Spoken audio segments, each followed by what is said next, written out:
Hello guys, welcome back to another Lumby training video. In this one I'm going to be doing some in-depth stock analysis on TNXP. The reason for this is it is one of the leading gappers today. So yeah, let's get straight into it. And what you will notice is if you did watch the live stream we tend to live stream when markets open, but usually 5 minutes before markets open till about 10 a.m. market time. And we do usually go over the leading gappers on the day to give you the targets intraday, as that's usually when you need them. They're not usually as helpful the next day because 9 times out of 10 the stocks won't move or gap up again the following day.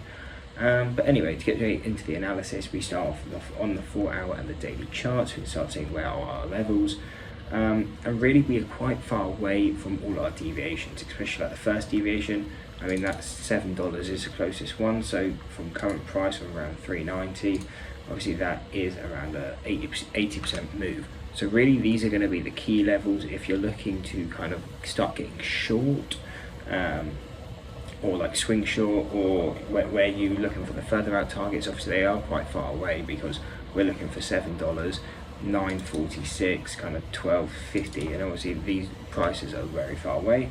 So really the only ones we can do that are relatively close to where we are, and also the same ones we did give pre-market, is this 430 level alongside this 412 level.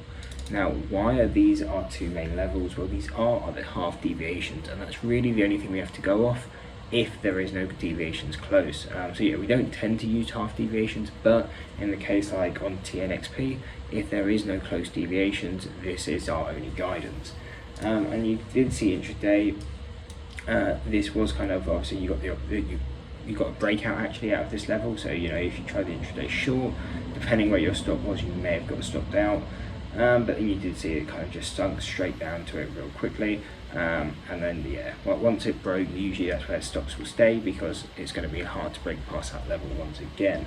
But again, like I said, these are half deviations, so they're not as strong as the normal levels we would give, but they are still a good guidance levels to be looking at, because if it can break and hold this level, then we are likely to push up to those higher targets of $7, whether if it can't hold the 410 level, then most likely it will kind of just fall back down, and over time I imagine it will come down to our lower target and kind of the gap fill of 250.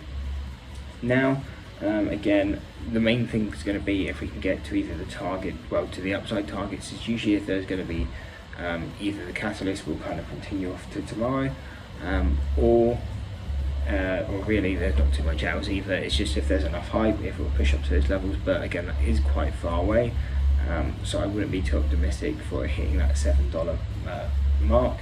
So really we would be looking more to the downside move. I'm kind of just waiting for it to kind of fall down and really just fill its gap.